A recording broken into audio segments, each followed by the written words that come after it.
the magic of story. World Folktales, Fables, and Poetry. Before live stream shows, before stories on CD, before TV, even before books, there are tales told out loud. Spun live from a grandma, a grandpa, a father or mother, a neighbor. Around fireplaces, under the trees. These stories were handed down orally from generation to generation. It's amazing how these tales have the power to stay alive and remain popular. Like magic, they keep appearing and reappearing. What's also amazing is that cultures all across the world had the same tradition of telling stories. Wow, more magic. And not only that, but stories all over the world have common themes. Because humans all have hopes, fears, suffer hardship, make mistakes, laugh, seek to do right, seek truth, love beauty. Wow, magic. Yes, stories have power. They engage the listener. Magic. Yup. Stories can connect us to people who lived way before us. Magic! And they still connect us to people all over the world today. Magic!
Just don't worry.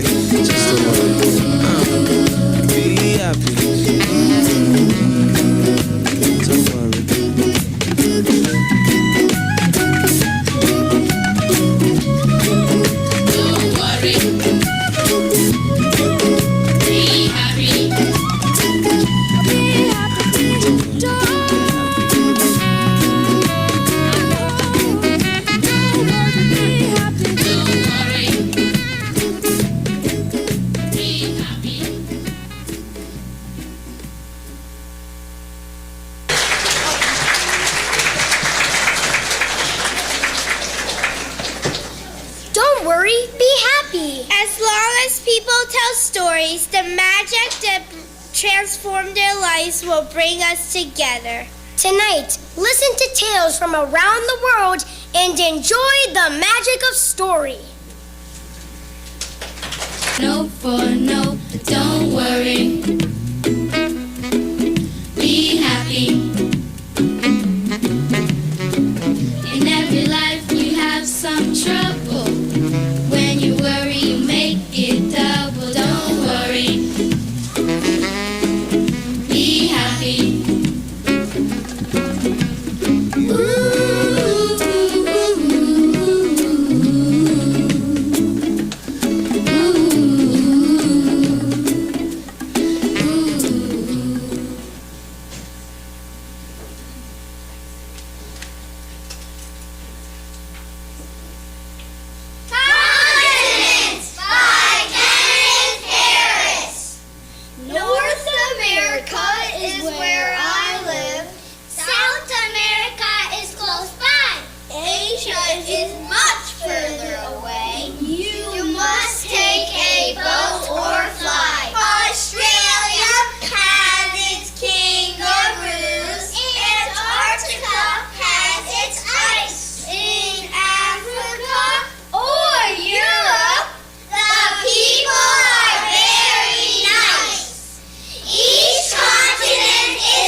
Australian A. For the Aboriginal people will meet along the way. Long ago they understood in dreams by and by. The spirit of Australia is in the land and sky. We have made our way to the letter U, and it takes us to a spectacular view. a sandstone mountain, noble and grand. Uluru stands on sun-baked land. A gathering of stars will light our way and guide us right to S. You'll find them up in the sky, of course, and on a flight no less. The Southern Cross is 5 bright stars Australia holds so dear. For you'll only see them way down under in the Southern Hemisphere. We'll take a bouncing ball, we'll take a handy rocket. We'll toss the ball so high and that we'll really smack it. A T for tennis, for the game loved by many here.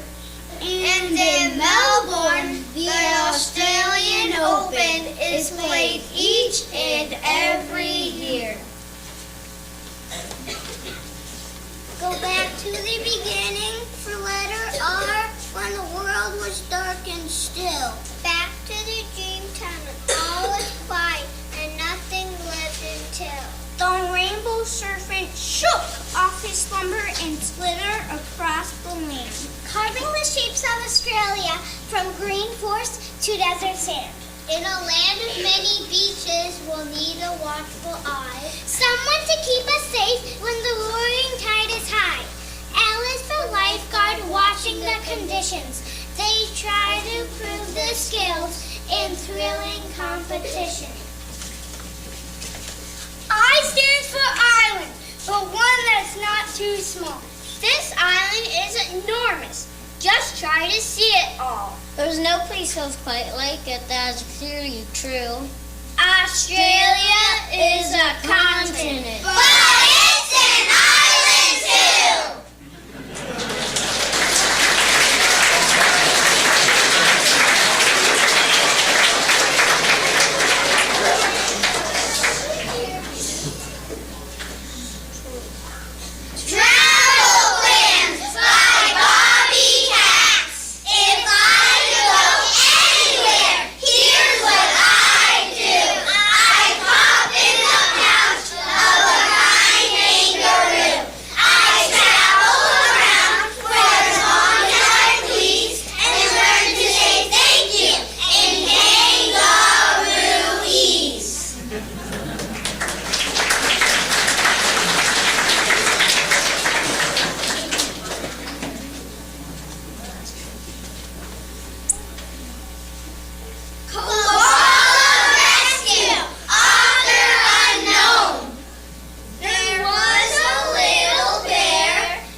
A koala bear was he. His home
is known for its nursery rhymes and fairy tales, magical creatures, and even its soothing lullabies. Join the second graders as we begin our time in Europe by performing some favorite nursery rhyme and a nonsense poem. Our first rhyme, There Was an Old Woman, was published as far back as 1760 in John Newbery's Mother Goose's Medley. Peas Porridge Hot is a clapping game that was used by boys and girls to keep their hands warm on chilly days. It was first printed in 1797. 1, 2, Buckle My Shoe is a counting rhyme first published in London in 1804. Finally, our nonsense poem on the Ning Nang Nong was written by a British poet, Spike Milligan.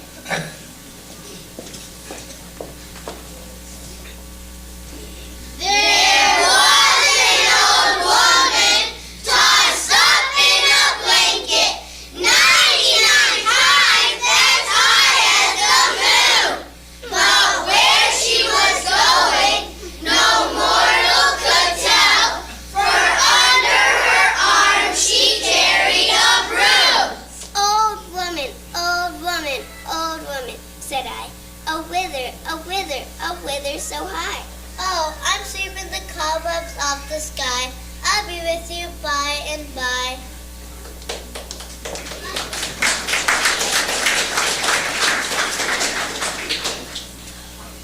Peas porridge hot, peas porridge cold, peas porridge in the pot, 9 days old. Some like it hot, some like it cold, some like it in the pot, 9 days old.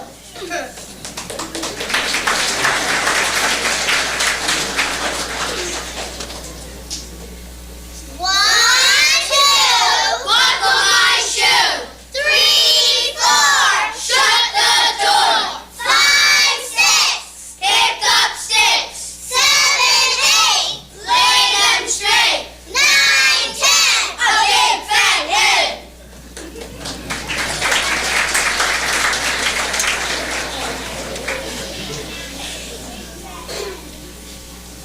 On the ding dang dong, on the ding dang dong, where the cows go bong and the monkeys all say boo.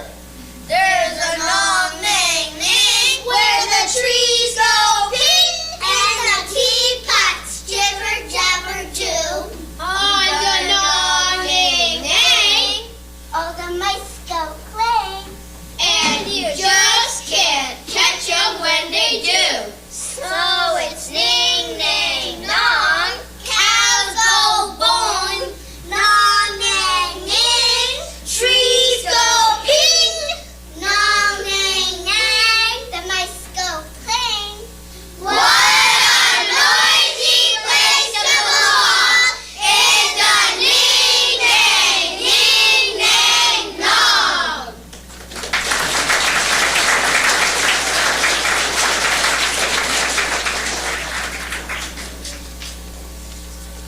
Europe is full of famous authors and poets. Tonight we present 3 of them for your enjoyment. Robert Louis Stevenson was often sick as a child in Scotland and made up stories to entertain himself. As a grown-up, he wrote a Child's Garden of Verses book, the book that the land of storybooks comes from. Aesop was a slave who lived in Greece about 2,600 years ago. He is famous for his short animal fables that always have a moral. We are going to perform The Fox and the Grapes, put into poetry form by Joseph Florin. A.A. Milne wrote the beloved Winnie the Pooh stories for his son, Christopher Robin. Tonight's poem, The Teddy Bear, was written before the famous bear had a name.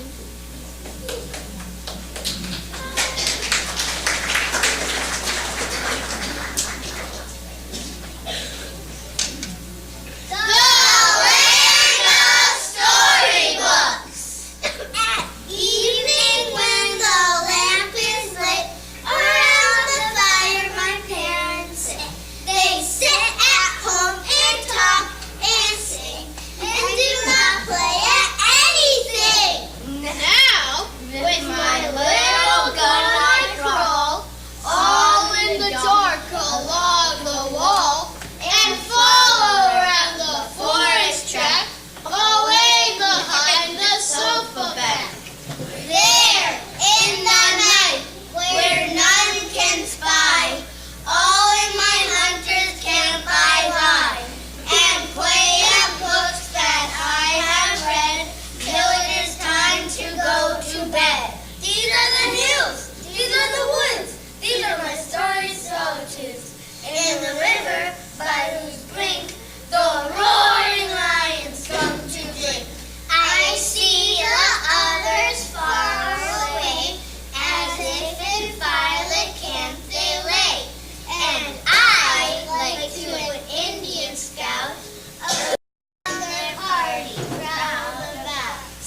to bed with backward looks at my dear land of storybooks.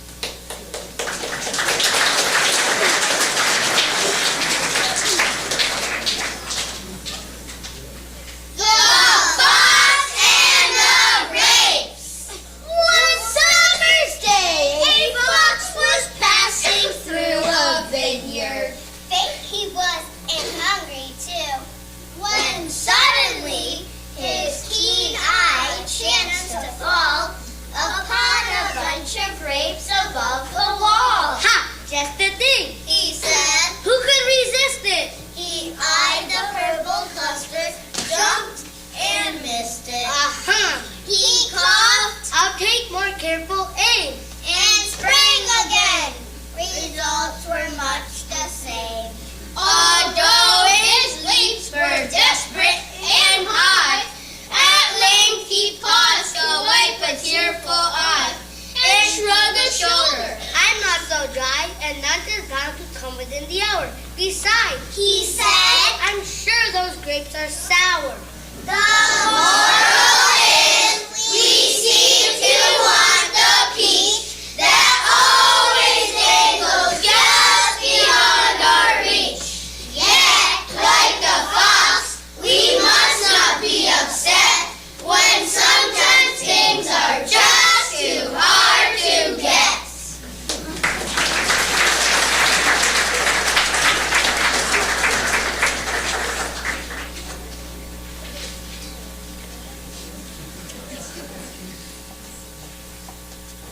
Teddy bear! A bear, however hard he tries, grows tubby without exercise. Our teddy bear is short and fat, which is not to be wondered at. He gets what exercise he can by falling off the ottoman, but generally seems to lack all the energy to clamber back. Now, puppiness is just a thing that gets a fellow wondering, and Teddy worried lots about the fact that he was rather stout. He thought, If only I were thin, but how does anyone begin? he thought, It really isn't fair to grudge me exercise and air. for many weeks he pressed in vain his nose against the window pane. And envied those who walked about, reducing their unwanted self. For many of the people he could see, It's quite he said, as bad as me. but with a still more moving sigh, I mean, he said, as bad as I. now Teddy, as was only right, slept in the ottoman at night, and with him crowded in as well more animals than I can tell. Not only these, but books and things, such as the kind relation brings. Old tales of once upon a time, and history retold in rhyme. One night it happened that he took a peep at an old picture book, wherein he came across by chance the picture of a king of France. The stylish man and down below, these words scream Louis so-and-so, nicknamed Don and so. There he sat, think of it, the man was bad. Our bear rejoiced like anything to read about this famous king, nicknamed the Handsome. Not a doubt, the man was definitely stout. Why did a bear, for all his tough, but yet be named the Handsome Pug? Might yet be named, or did he mean that years ago he might have been? For now, he felt a slight misgiving. Is Louis so-and-so still living? Fashions and beauty have a way of altering from day to day. Is handsome Louis with us yet? Unfortunately, I forget. Next morning, nose to window pane, the doll occurred to him again. One question hammered in his head. Is he alive or is he dead? The nose to pane he pondered, but the lattice window loosely shut. Swung open with one startled. Oh! Our Teddy disappeared below. There happened to be passing by a plump man with twinkling eye, who seeing Teddy in the street raised him politely on his feet And murmured kindly in his ears soft words of comfort and of cheer. Well, allow me. Not at all.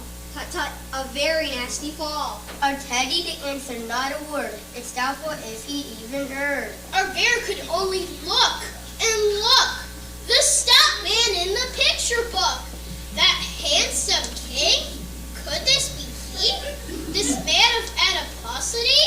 Impossible. He thought. But still no harm in asking. Yes, I will. Are you? He said. By any chance, His Majesty the King of France? The other answered. I am that. That's different than his hat. Then said. Excuse me, With an air. but isn't Mr. Edward Bear? And Teddy, bending very low, replied politely. Even so. They stood beneath the window there, the king and Mr. Edward Bear, and handsome if a trifle fat, talked carelessly of this and that. Then said His Majesty, Well, I must get on. and rang the bell. Your bear, I think. He smiled Good day. and turned and went upon his way. A bear, however hard he tries, grows chubby without exercise. Our teddy bear is short and fat, which is not to be wondered at. But do you think it worries him to know that he is far from slim? No, just the other way about. He's proud of being short and stout.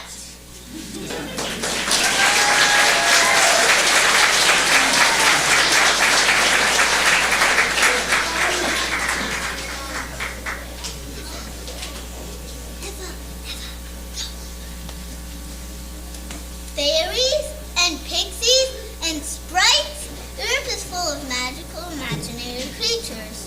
Sail with us to the pleasant land of play in this next set of poems, starting with Robert Louis Stevenson's The Little Land. Then enjoy 2 poems about fairies. Have You Seen the Fairies by British author Rose Byerman. And The Fairies by British author William Ellingham. The Little Land. When at home alone I sit and am very tired of it. I have just to shut my eyes to go sailing through the skies, to go sailing far away to the pleasant land of play.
shall find your sharpest horns in his bed at night. Up there in mountain, down the rushy glen, we daren't go a-hunting for fear of little men. We thought, who's folk, trooping all together, green jacket, red cap, and white owl's feather.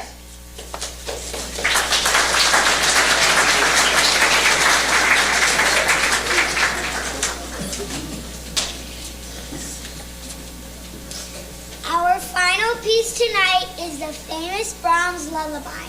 The lyrics are from a collection of German folk poems, Das Knabenwunderhorn, meaning the boy's magic horn. The melody was composed by Johann Brahms in 1868.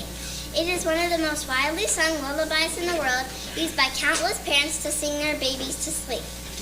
The second grade boys will speak the literal English translation, And the girls will speak the traditional English version.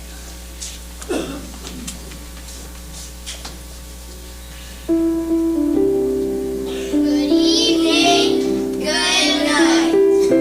With roses covered, with clothes adorned, slip under the covers. Tomorrow morning, if God will, you will wake again once more. Tomorrow morning, if God will, you will wake again once more. Lullaby in the night, with roses bedight, with lilies o'erhead, its babies be fed. Lay thee down now and rest, may thy slumber be blessed. Lay thee down and rest, may thy slumber be blessed.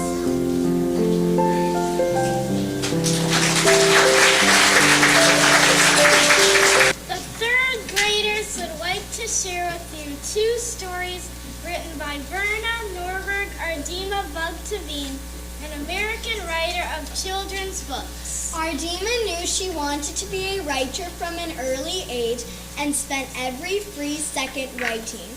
She was inspired to write for children when her daughter refused to eat until she had heard one of her stories. Ardima often made the settings for these stories places she had recently read about, and as she became more and more interested in Africa, more and more of her stories were set. The first story we would like to share with you is Bringing the Rain to Kapiti Plain, and the second is Why Mosquitoes Buzz in People's Ears, which Verna Ardima received the Caldecott Medal for in 1976 and the Brooklyn Art Books for Children Award in 1977. This is the great Kapiti Plain, all fresh and green from the African rains. A sea of grass from the ground birds to nest in, and patches of shade for wild creatures to rest in. With acacia trees for the giraffes to browse on, and grass for the herdsmen to pasture their cows on. But one year, the rains were so very belated that all the big wild creatures migrated. Then, Kaipak helped to end that terrible drought, and the story tells how it came all about. This is the cloud all heavy with rain that shadowed the ground on Kapiti Plain. This is the grass all brown and dead that needed the rain from the cloud overhead. The big black clouds all heavy with rain that shadowed the ground on Kapiti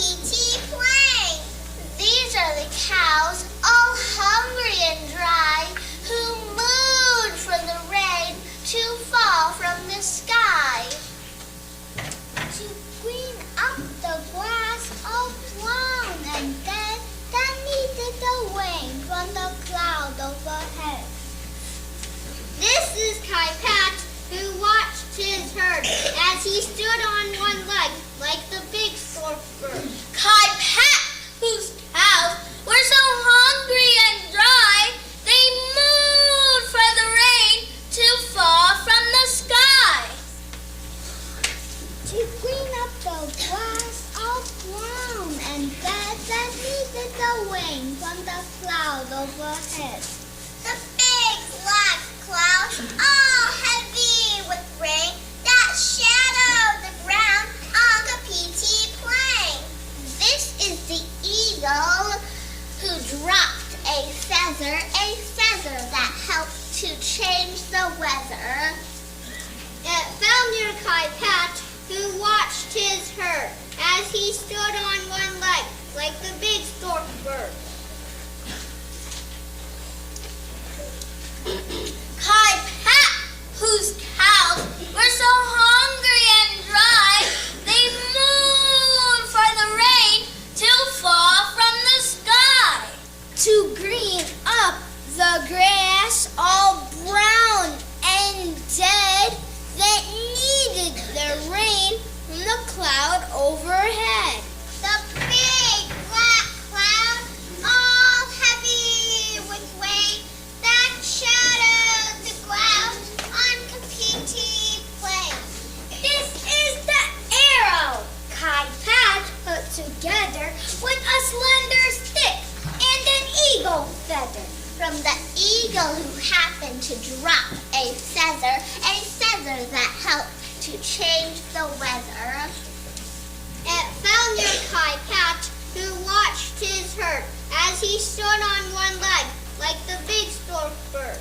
Kai Pat, whose cows were so hungry and dry, they mooned for the rain to fall from the sky.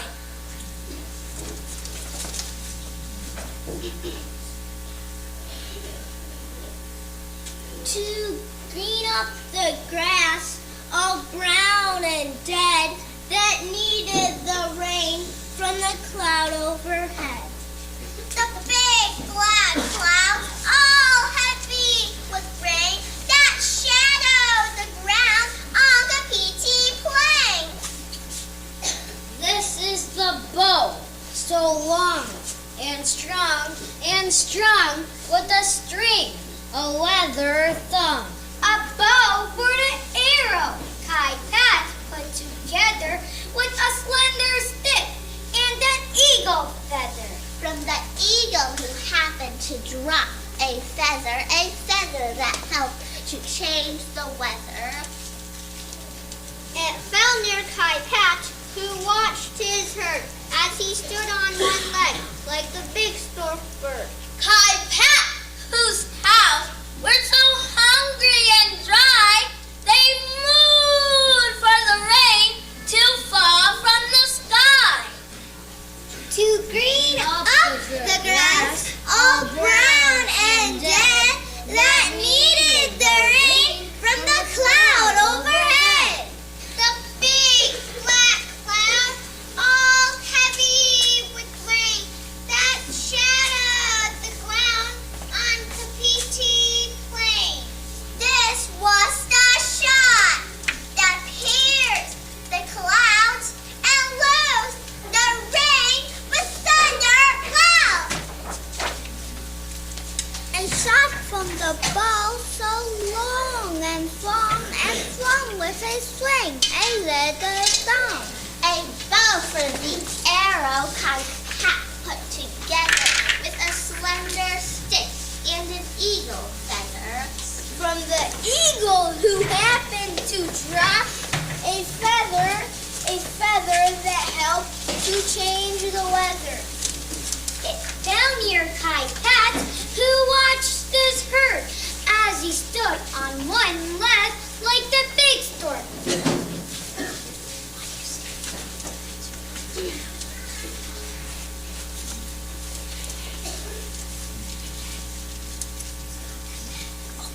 Kai Pat, whose cows were so hungry and dry, they mooned for the rain to fall from the sky. To green up the grass, all brown and dead, that needed the rain from the cloud overhead. The big black cloud, all heavy with rain, that shadowed the ground on the PT Plain. So the grass grew green and the cattle fat and Kaipad got a wife and a little Kaipad. Who tends the cows now and shoots them away with black cloud shadow Kapiti plain?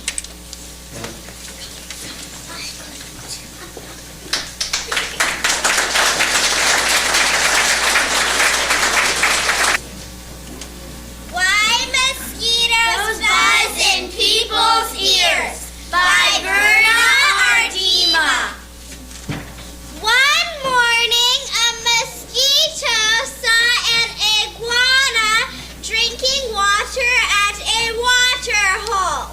The mosquito said, Iguana, you will never believe what I saw yesterday. "Try me," said the iguana. The mosquito said, I saw a farmer digging yams that were almost as big as I am. "What's a mosquito compared to a yam?" Snaps the iguana grumpily. "I'd rather be deaf than listen to such nonsense." Then he stuck 2 sticks in his ears and went off. Mack, mack, mack, mack, through the reeds. The iguana was still grumbling to himself when he happened to pass by a python. The big snake raised his head and said, "Good morning, iguana." The iguana did not answer, but lumbered on, bobbing his head, bada-min, bada-min. "Now, why won't he speak to me?" said the python to himself. "Iguana must be angry about something, and I'm afraid he is plotting some mischief against me." He began looking for somewhere to hide. The first likely place he found was a rabbit hole, and in it he went. Wasawusu, wasawusu, wasawusu. When the rabbit saw the big snake coming into her burrow, she was terrified. She scurried up through her back way and bounded, crip, crip, crip, across a clearing.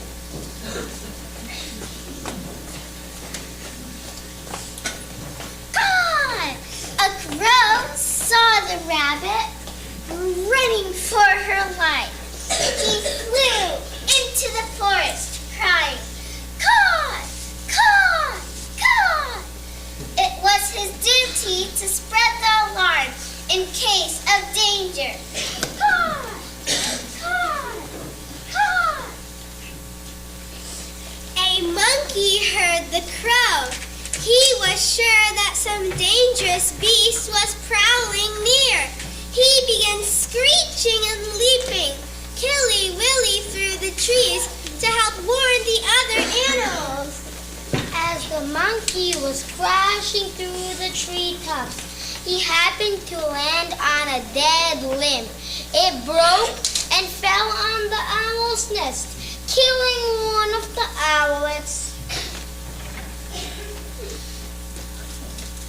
Mother Owl was not at home, for though she usually hunted only in the night, this morning she was still out searching for one more tidbit to satisfy her hungry babies.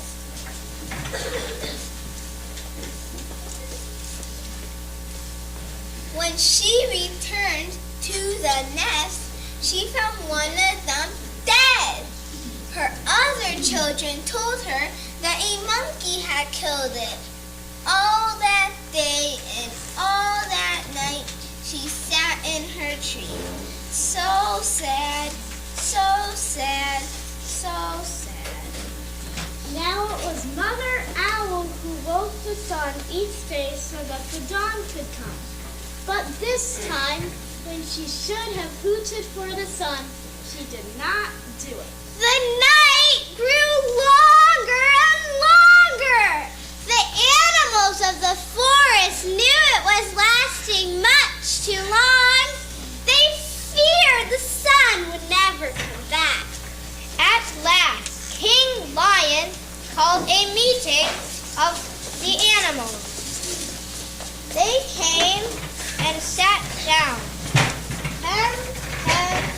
hand, around a council fire. Mother Owl did not come, so the antelope was sent to fetch her.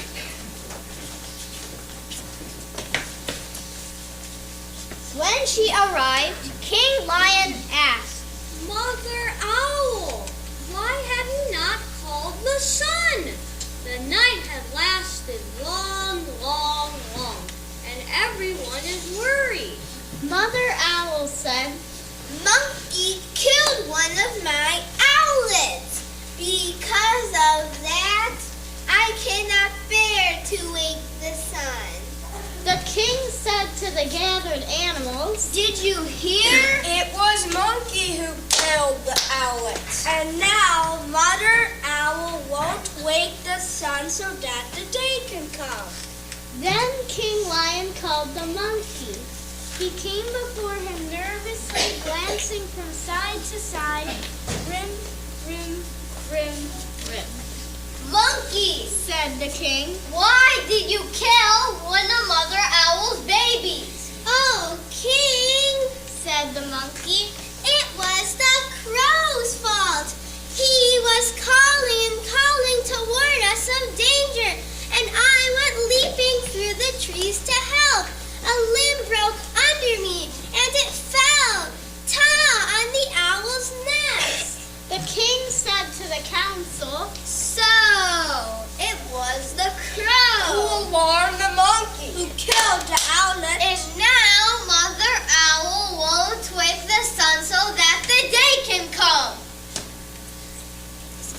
Then the king called for the crow. That big bird came flapping up. He said, God, King Lion, it was the rabbit's fault. I saw her running for her life in the daytime. Wasn't that reason enough to spread an alarm? God. the king nodded his head and said to the council, So, it was the rabbit. Who startled the Who crow. alarmed the monkey? Who killed the owlet? And now Mother Owl won't wake the sun so that the day can come. King Lion called the rabbit. The timid little creature stood before him, one trembling paw drawn up uncertainly. Rabbit, Cried the king. why did you break a law of nature and go running in the daytime? Oh, King, said the rabbit, it was the python's fault. I was in my house, minding my own business, when a big snake came in and chased me out. The king said to the council, So, it was the python. Who scared the rabbit? Who startled the crow? Who alarmed the monkey. Who killed the owlet? And now Mother Owl won't wake the sun so that the day can come.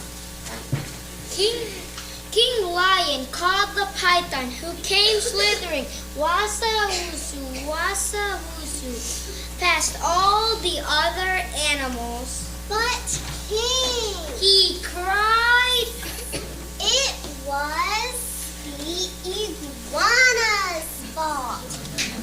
He wouldn't speak to me, and I thought he was plotting some mischief against me.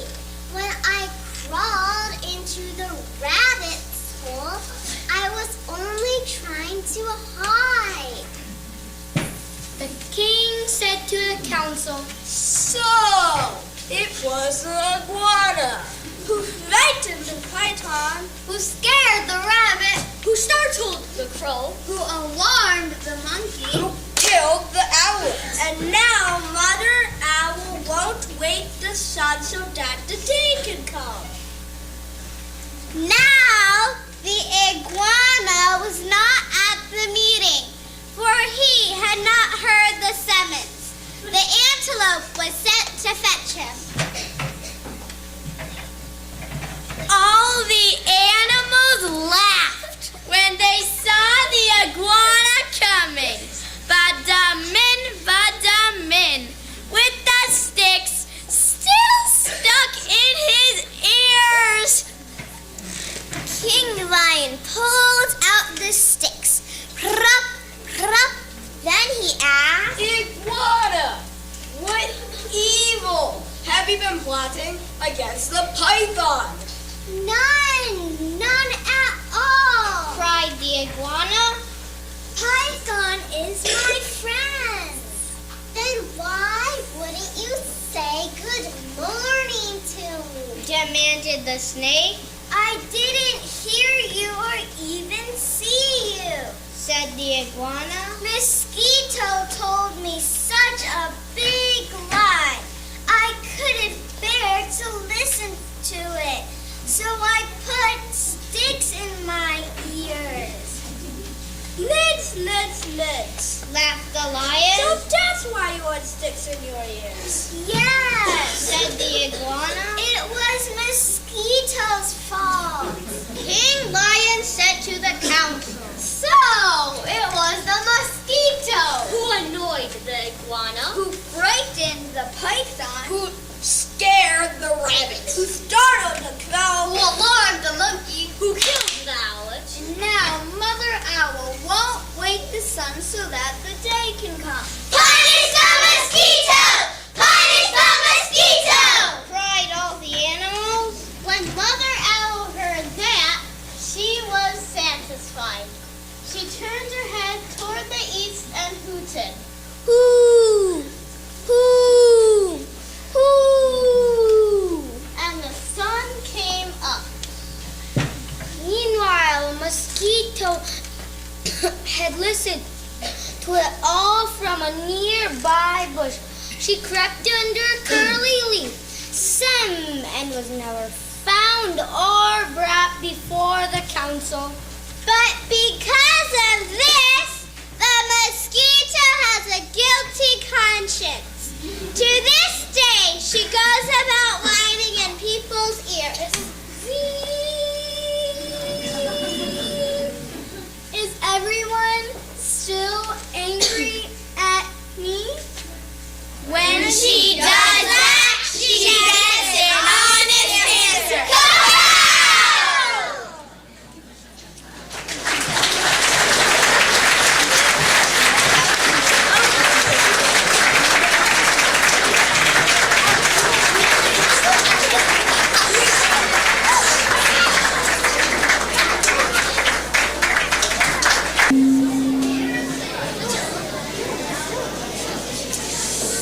Tonight, the fourth graders will perform two Just So stories written by English writer and 1907 Newbery Award winner Rudyard Kipling. Kipling began working on his book of Just So stories by reading the first 3 chapters as bedtime stories to his daughter Josephine.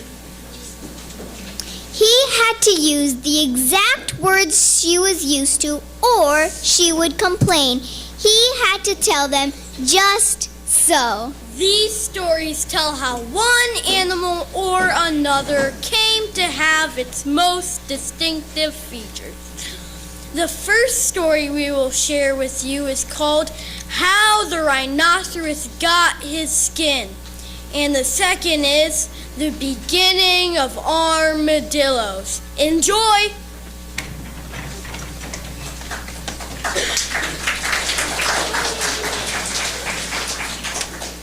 How the Rhinoceros Got His Skin by Rudyard Kipling.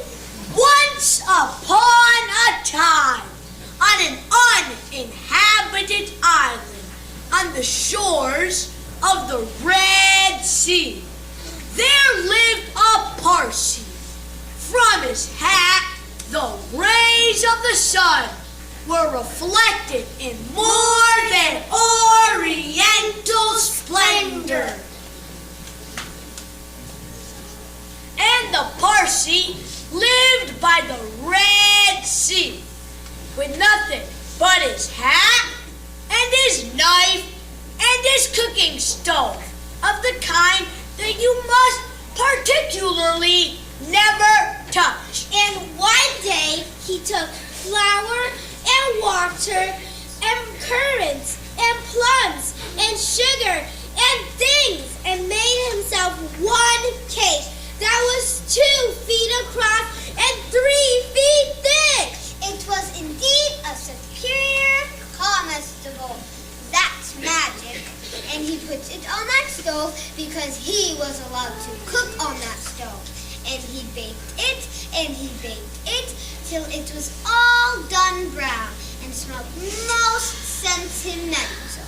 But just as he was going to eat it, there came down to the beach from the altogether uninhabited interior one rhinoceros with a horn on its nose, 2 piggy eyes, and very few manners. In those days, the rhinoceros's skin fitted him quite tight. There were no wrinkles in it anywhere. He looked exactly like a Noah's Ark rhinoceros, but of course, much bigger. All the same, he had no manners then, and he has no manners now, and he will never have any manners. He said, "How?" And the Parsee left that cake and climbed to the top of the palm tree with nothing on but his hat, from which the rays of the sun were always reflected in more than oriental splendor.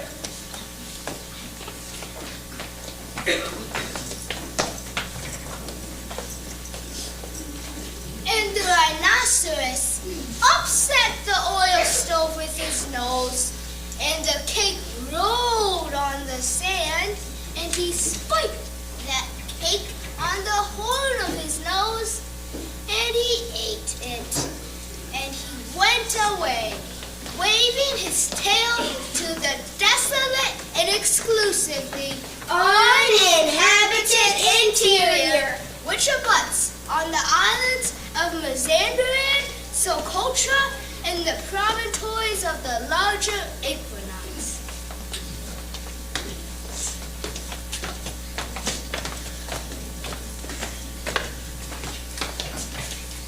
Then the Parsee came down from his palm tree and put the stove on its legs and recited the following sloka, which, as you have not heard, I will now proceed to relate.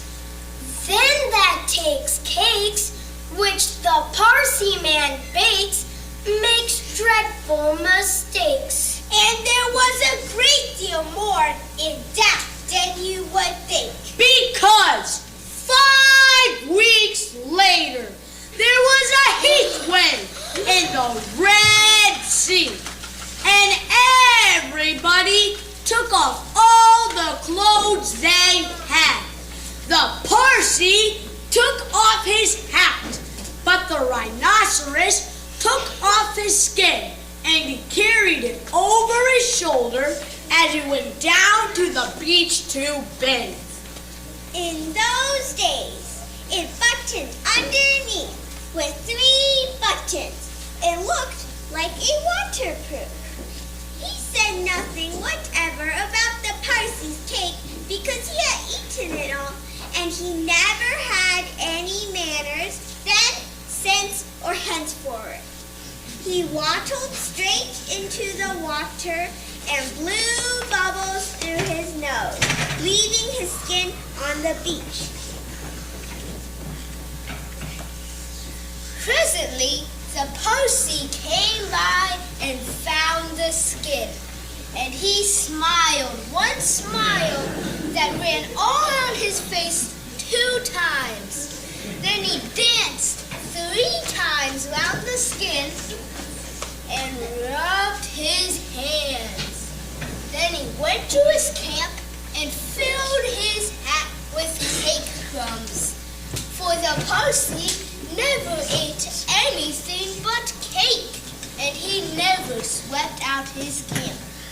He took that skin and he rubbed that skin just as full of old, dry, still, tickly cake crumbs and some burnt currants as it ever could possibly hold.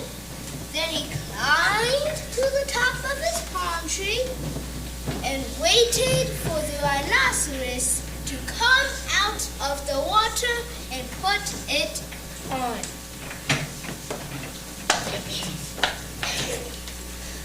And the rhinoceros did. He buttoned it up with the 3 buttons, and it tickled like cake crumbs in bed. Then he went to scratch, but that made it worse. Then he lay down on the sands and rolled and rolled and rolled. And every time he rolled, the cake crumbs tickled him worse and worse and worse. Then he ran to the palm tree and rubbed and rubbed and rubbed himself against it. He rubbed so much and so hard that he rubbed a great fold over his shoulders and another fold underneath where the buttons used to be. But he rubbed 3 buttons off, and he rubbed some more folds over his legs.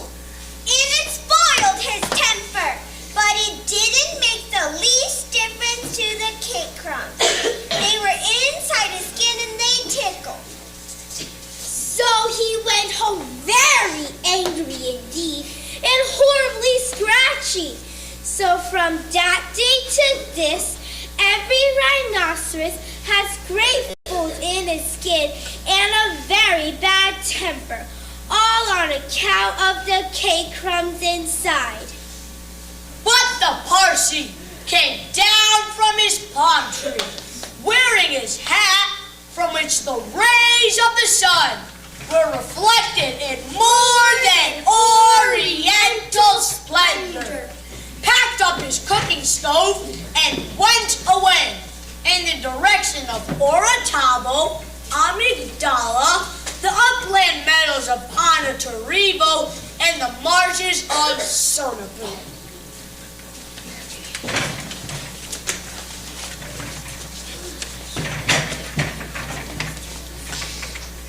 This uninhabited island is off Cape Gardafui by the beaches of Socotra and the pink Arabian Sea. But it's hot, too hot from Suez for the likes of you and me ever to go in a P&O and call on the cake Parsi.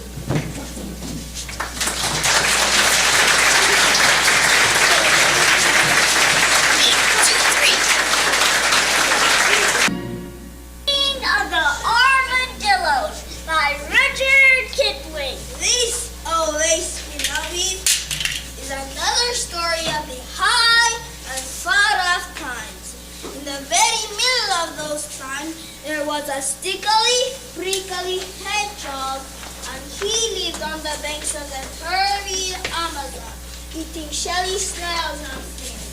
And he had a friend, a slow, solid tortoise, who lived on the banks of the turbid Amazon, eating green lettuces and things. And so that was all right, best beloved. Do you see?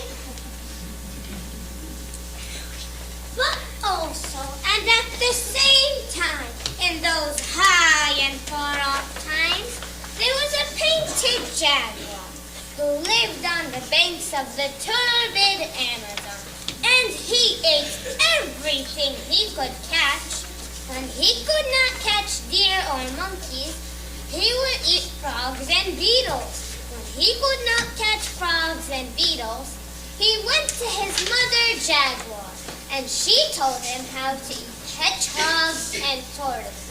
She said to him ever so many times, graciously waving her tail, My son, when you find a hedgehog, you must drop him into the water and he will uncoil. When you catch a tortoise, you must scoop him out of his shell with your paw. and so that was all right, best beloved. One beautiful night on the banks of the turny Amazon, Painted Jaguar found Stickly Prickly Hedgehog and Slow Sally Tortoise sitting under a trunk of a fallen tree. They could not run away, and so Stickly Prickly curled himself up into a ball because he was a hedgehog. And Slow Solid Tortoise drew in his head and feet into a shell as far as they would go because he was a tortoise. And so that was all right, best beloved. Do you see? Now attend to me, said Painted Jaguar, because this is very important. My mother said that when I meet a hedgehog, I am to drop him into the water and he will uncoil. And when I meet a tortoise, I am to scoop him out of the shell with my paw. Now, which of you is hedgehog and which of you is tortoise? Because to save my spot, I can't tell. Are you sure of what your mummy told you? Said Stickly Prickly Hedgehog. Are you quite sure? Perhaps, she said, when you uncoil a tortoise, you must shell him out of the water with a scoop. And when you paw a hedgehog, you must drop him on his shell. Are you sure of what your mummy told you? Said Slow and Solid Tortoise. Are you quite sure? Perhaps, she said, that when you water a hedgehog, you must drop him into your paw. And when you meet a tortoise, you must shell him till he uncoils.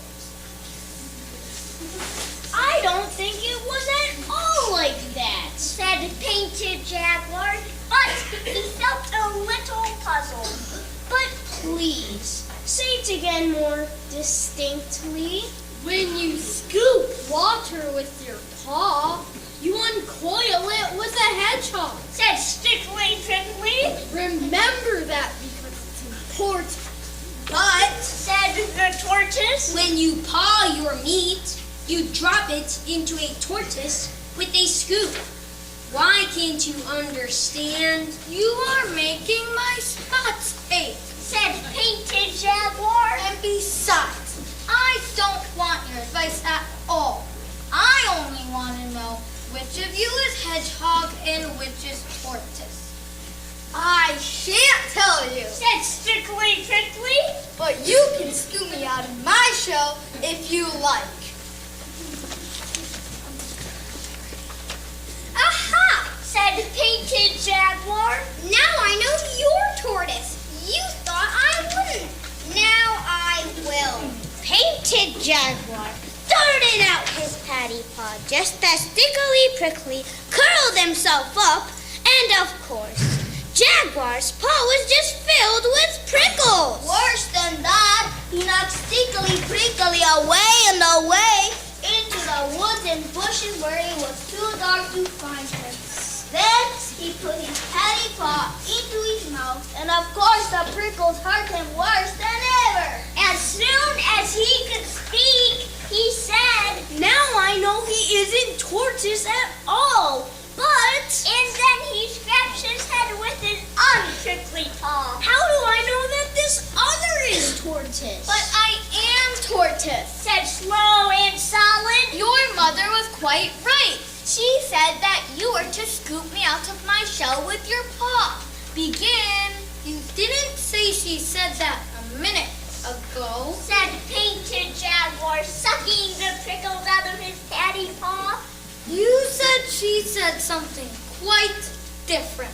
Well, suppose that you say that I said that she said something quite different. I don't see that makes any difference, because if she said what you said, I said, she said, it's just the same as if what I said, she said. On the other hand, if you think she said to uncoil me with a scoop instead of pawing me into drops with a shell, I can't help that, can I? Said Slow and Solid. But you said you wanted to be scooped out of your shell with my paw. Said Painted Jaguar. If you'll think again, you'll find that I didn't say anything of the kind. I said that your mother said that you were to scoop me out of my shell with your paw. What will happen if I do? Said the Jaguar, most sniffly and most cautious. I don't know, because I've never been scooped out of my shell before. But I tell you truly, if you want to see me swim away, you've only got to drop me into the water. I don't believe it. Said Painted Jaguar. You mixed up all the things my mother told me to do with the things you asked me whether I was sure she didn't say, till I don't know whether I'm on my head or my painted tail. And now you come and tell me something I can't understand, and it only makes me more mixy than before. My mother said that I was to drop one of you two into the water, and as you seem so anxious to be dropped, I think you don't want to be dropped. So jump into the turbid Amazon and be quick about it. I warn you, your mummy won't be pleased. Don't tell her I didn't tell you. Said Slow and Solid. If you say another word about what my mummy said, The jaguar had answered but had not finished his sentence before Slow Solid quietly dived into the turbid Amazon, swam underwater a long way, and came up where Sneakily Prickly was waiting for him. That was a very narrow escape. Said Stickly Prickly. I don't like Painted Jaguar. What did you tell him that you were? I told him truthfully that I was a truthful tortoise, but he wouldn't believe it. And he made me jump into the river to see if I was, and I was, and he's surprised. Now he's gone to tell his mummy. Listen to him.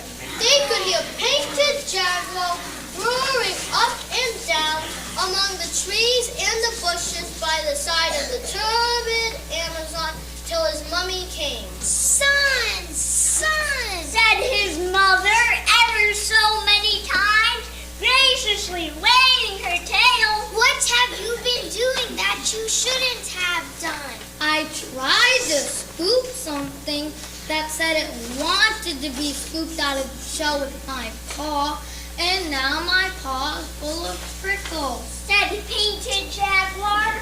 Son, Said his mother ever so many times, graciously waving her tail. by the prickles in your patty paw, I see that must have been a hedgehog. You should have dropped him into the water. But I did that to the other thing. And he said he was a tortoise and I didn't believe him. And it was quite true. And now he has dived under the turbid Amazon and won't come up again. And I haven't anything at all to eat. And I think we should find lodging somewhere else. For they are too clever on the turbid Amazon for poor me. Son, said his mother ever so many times, graciously waving her tail. A hedgehog curls himself up into a ball, and his prickles stick out every which way at once. By this you may know the hedgehog. I don't like this old lady one little bit. Said Stickly Prickly under the shadow of a large leaf. I wonder what else she knows. A tortoise can't curl himself up. Mother Jaguar went on ever so many times, graciously waving her tail. He only draws his head and legs into his shell. By this you may know the tortoise. I don't like this old lady at all, all. Said Slow and Solid Tortoise. Even Painted Jaguar can't forget those directions. It's a great pity you can't swim, Stickly Prickly. That? Don't talk to me! Said Stickly Prickly. Just think how much better it would be if you could curl up. This is a mess. Listen to Painted Jaguar. Painted Jaguar was sitting on the banks of the turbid Amazon, sucking the prickles out of his paw, saying to himself, "Can't curl, but can swim. Slow Solid, that's him. Curls up, but can't swim. Stickly Prickly, that's him." You'll never forget that this month of Sundays. Said Stickly Prickly. Hold up my chin, Slow and Solid. I'm going to try to learn to swim. It may be useful. Excellent. Said Slow and Solid, and he held up Stickly Prickly's chin while Stickly Prickly kicked in the waters of the turbid Amazon. You'll make a fine swimmer yet. Now, if you'll unlace my back plates a little, I'll see what I can do towards curling up. It may be useful. Stickly Prickly helped to unlace Tortoise's back plates by twisting and straining. Slow and Solid actually managed to curl up a teeny wee bit. Excellent, Said Stickly Prickly. but I shouldn't do any more just now. It's making you black in the face. Kindly lead me over to the water once more, so I can practice that side stroke, which you say is so easy. And so Stickly Prickly practiced, and Slow Solid Tortoise swam alongside. Excellent. Said Slow and Solid. A little more practice will make you a regular whale. Now, if I may trouble you to unlace my back and front plates 2 holes more, I'll try that fascinating bend that you say is so easy.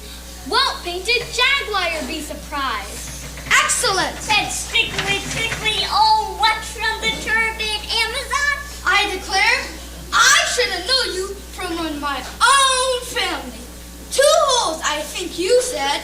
A little more expression, please, and don't grunt quite so much, or Painted Jaguar will hear us. When you've finished, I want to try that long dive that you say is so easy. Oh, won't, Jack, be surprised. And so Stickly Prickly dived, and Slow Solid Tortoise dived alongside. Excellent. Said Slow and Solid. A little more attention to holding your breath, and you'll be able to keep house at the bottom of the turbid Amazon. Now I'll try that exercise of wrapping my hind legs around my ears, which you say is so peculiarly comfortable. Won't Painted Jaguar be surprised? Excellent. Said Stickly Prickly. But it's straining your back plates a little. They're all overlapping now instead of lying side by side. Oh, that's the result of exercise. Said Slow and Solid. I've noticed that your prickles seem to be melting into one another, and that you're beginning to look more like a pine cone and less like a chestnut bird than you used to. Am I? Said Stickly Prickly. That comes from my soaking in the water. Oh, won't Painted Jaguar be surprised? They went on with their exercises, each helping the other do morning thing. When the sun was high, they rested and dried themselves. Then they saw that they were both of them quite different than what they had been. Stickly Prickly. Said Tortoise after breakfast. I am not what I was yesterday, but I think that I may yet amuse Painted Jaguar. That was the very thing I was thinking just now. Said Stickly Prickly.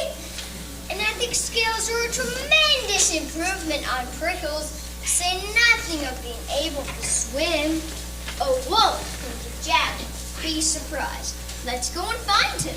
By and by, they found Painted Jaguar, still nursing his paddy paw that had been hurt the night before. He was so astonished that he fell over his own painted tail, 3 times without stopping. Good morning, said Prickly Prickly. And how is our dear gracious mummy this morning? She's quite well, thank you. Said Painted Jaguar. But you must forgive me if at this precise moment I cannot recall your name. That's unkind of you, Said Prickly Prickly. seeming that this time, yesterday, you tried to scoop me out of my shell with your paw. But you hadn't any shell. It was all prickles. Said Painted Jaguar. I know it was. Just look at my paw. You told me to drop into the turbid Amazon and be drowned. Said Slow and Solid. Why are you so rude and forgetful today? Don't you remember what your mother told you? Said Prickly Prickly. Can't curl but can swim. Slow, solid, that's him. Curls up but can't swim. Stickily, prickly, that's him. Then they both curl themselves up and roll round and round, Painted Jaguar, till his eyes turned truly cartwheels in his head. Then he went to fetch his mother.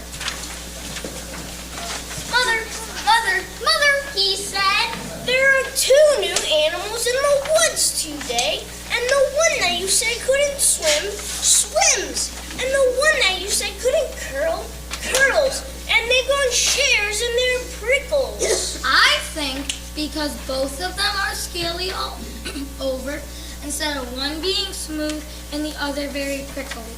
And besides that, they're rolling around and around in circles, and I don't feel comfy. Son, said Mother Jaguar ever so many times, graciously waving her tail. A hedgehog is a hedgehog, and it can never be anything but a hedgehog. And a tortoise is a tortoise, and it can never be anything else. But it isn't a hedgehog. And it isn't a tortoise. It's a little bit of both, and I don't know its proper name. Nonsense! Said Mother Jaguar. Everything has its proper name. I shall call it armadillo until I figure out the real one, and I shall leave it alone. So Painted Jaguar did as he was told, especially about leaving them alone. But the curious thing is that from that day to this, oh best beloved, no one on the banks of the turbid Amazon has ever called Stickly Prickly and Slow and Solid anything except armadillo. So there are hedgehogs in tortoises. In other places, of course, there are even some in my garden. But the real old and clever kind with their scales lying lippity-lappity one over the other, like pinecone scales that lived on the banks of the turbid Amazon in the high and far-off days, are always called armadillos because they were so clever. So that's all right, best beloved. Do you see?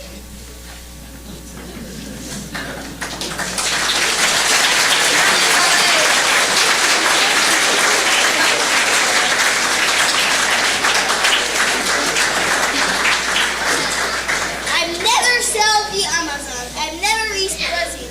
But the Dawn and Magdalena will get there when they will. Yes, weekly from Southampton, great steamers white and gold go rolling down to Rio. Roll down to Rio. And I'd like to roll to Rio someday before I'm old. I've never seen a jaguar, nor yet an armadillo, dillowing in his armor, and I suppose I never will. Unless I go to Rio, these wonders to behold. Roll down to Rio, roll really down to Rio, and I'd love to roll to Rio someday before